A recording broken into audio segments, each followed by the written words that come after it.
working or not? Not working. We'll take that. Okay. Yeah, no problem. Hi, everybody.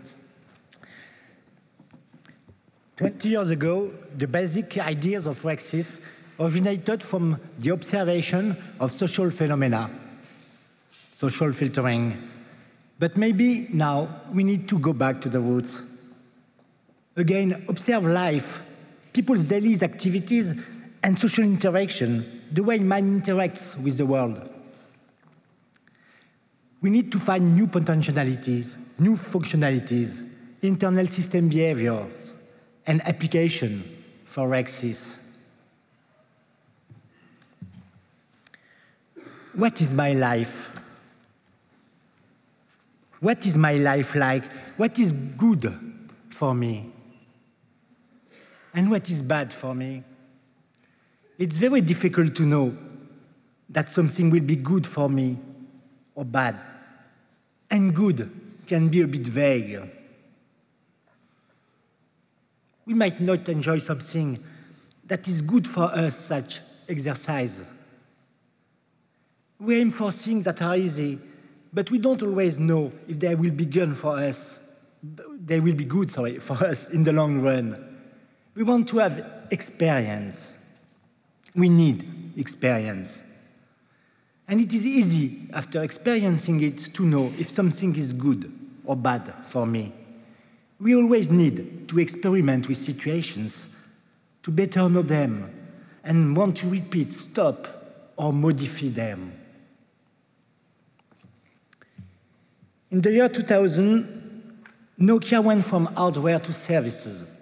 They decided to no longer sell phones, but to sell services that you can use with the phone. It changed everything. And then Apple came and we led the service further. But today, nearly 20 years after, there is a new gap. People want to experiment. And what Niantic is selling with Pokémon Go is a new experience. People want experiences. Because we are like that, each of us who is actually user experience-centric. So must RecSys be user experience-centric. We think they have to improve the experience of life of the user. When I say we, I speak in the name of the author of the paper I present today, a recommendation as the length of life. So we are 20, it's a lot.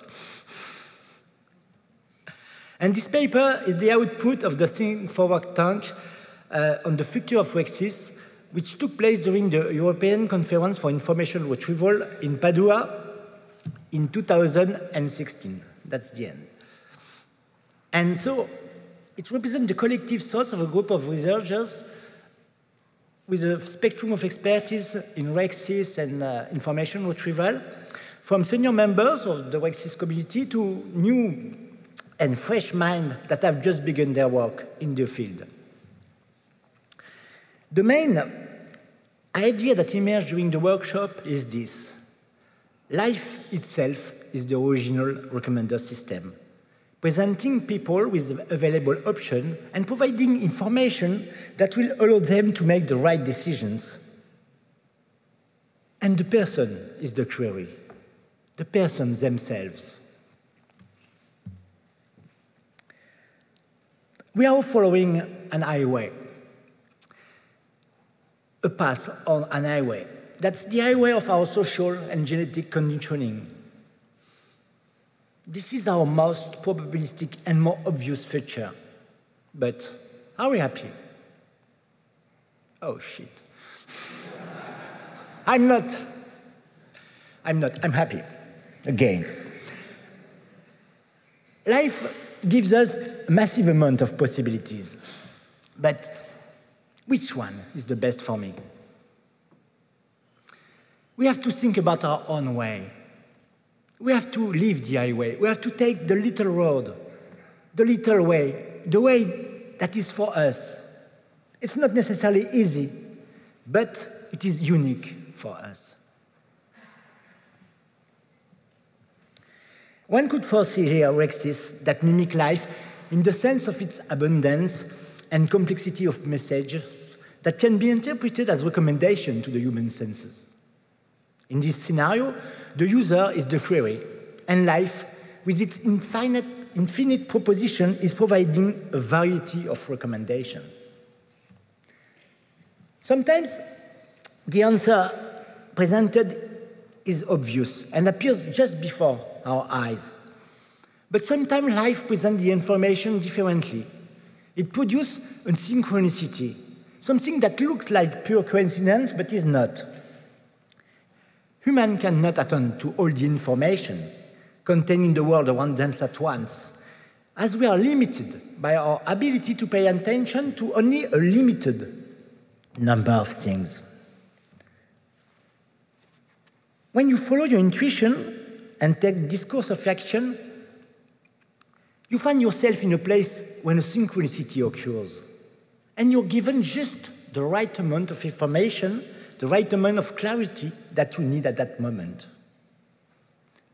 By following our intuition, we objectively assess the underlying dynamics and intricacies that are hidden from our sense and our attention, but nevertheless reflected in the large amount of data that can therefore be extracted by analytic means. RecSys could and should help users find the least probabilistic way, the least probabilistic path to follow in order to attain a better life. RecSys could perhaps also present answers that are not superficial, not immediate, but are of a deeper or hidden or of a more long-term type. Possibly, the most important things that life tells us about RecSys is that individual experience, such of achievement, enjoyment, so on, come together to form a large part of meaningfulness. And whether we live in a deterministic or non-deterministic world, it often seems as if life knew the futures, or at least what is the best for us. In a way, these synchronicities show us our best possible future.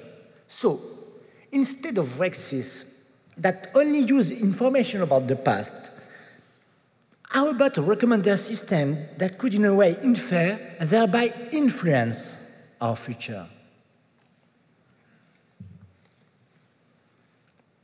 Today, recommender systems are not yet fully user-centric, though we think they have to be user experience-centric. We thought about 3 areas to consider about future RecSys. First, their relationship with the user.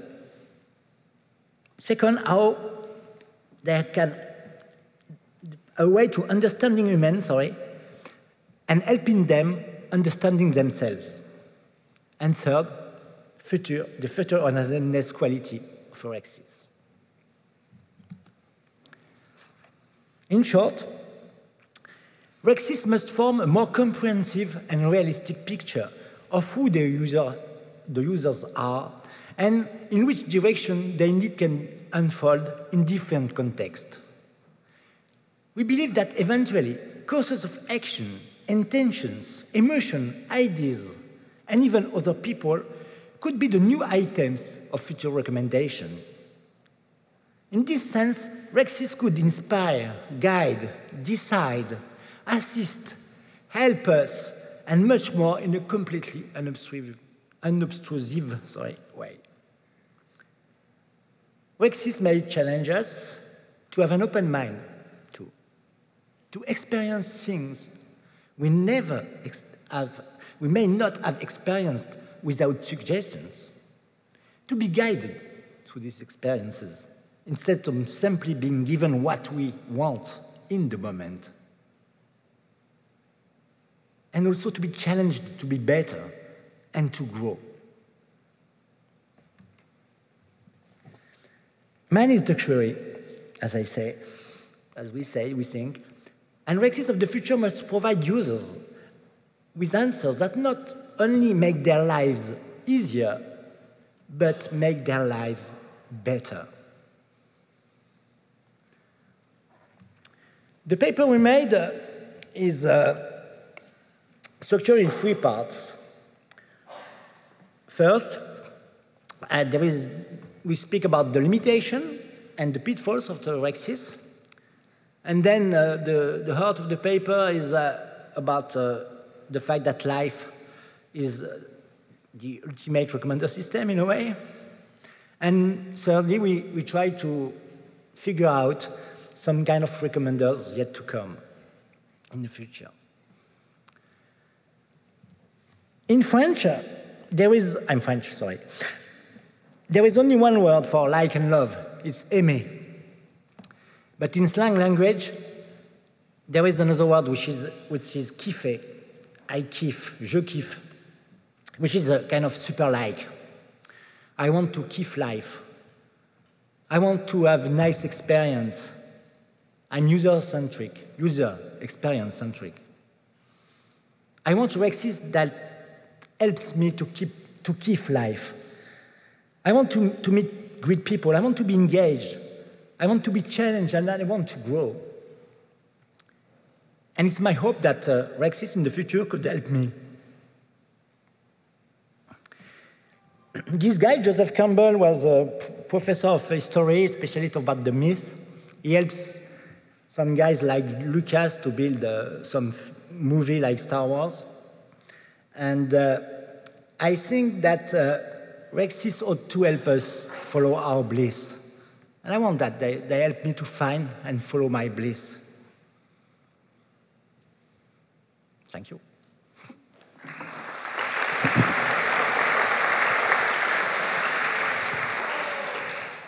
Thank you, Jean-Yves. That's a tall order. Peter, are you still scared? Have we got questions? Here.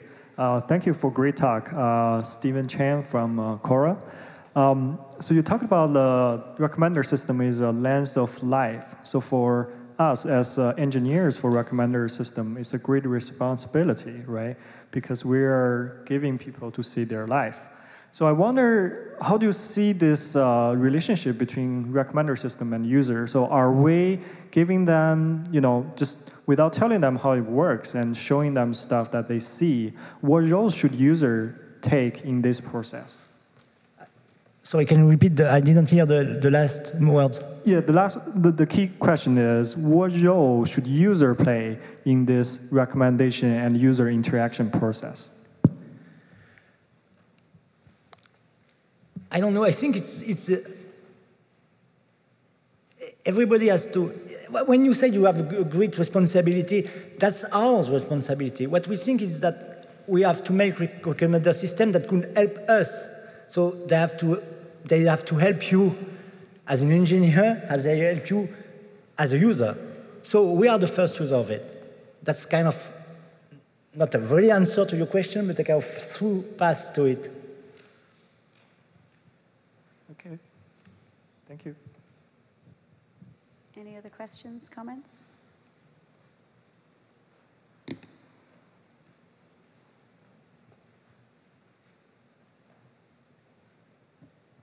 Hello, thank you for your presentation. So my question is, how do you define, why do you think it's a good idea to, as someone who make the recommender system, to decide what's good for people and what's bad for people, or make decisions for people?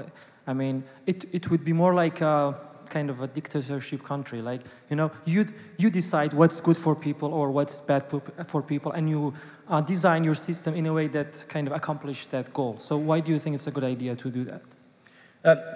It is not exactly a good idea to do that, but you have to build a system that can do that and have the ability to be humble too. You don't have to decide for people. You have to help them decide what is the best for them. And the idea is to provide them some kind of a filter, to see things and to choose them. The problem, the idea with the paths and the highway is that life is giving us a lot of things. Some are good for us, some are not good. We don't know which one are. And more than that, sometimes there are very, very good things for us we don't see at all. So the idea is to show that thing, and then, of course, there is the free will of the user. Thank you. One final question before we move on. No? Okay, all quiet. Thank you very much, Jean-Yves. Thanks a lot.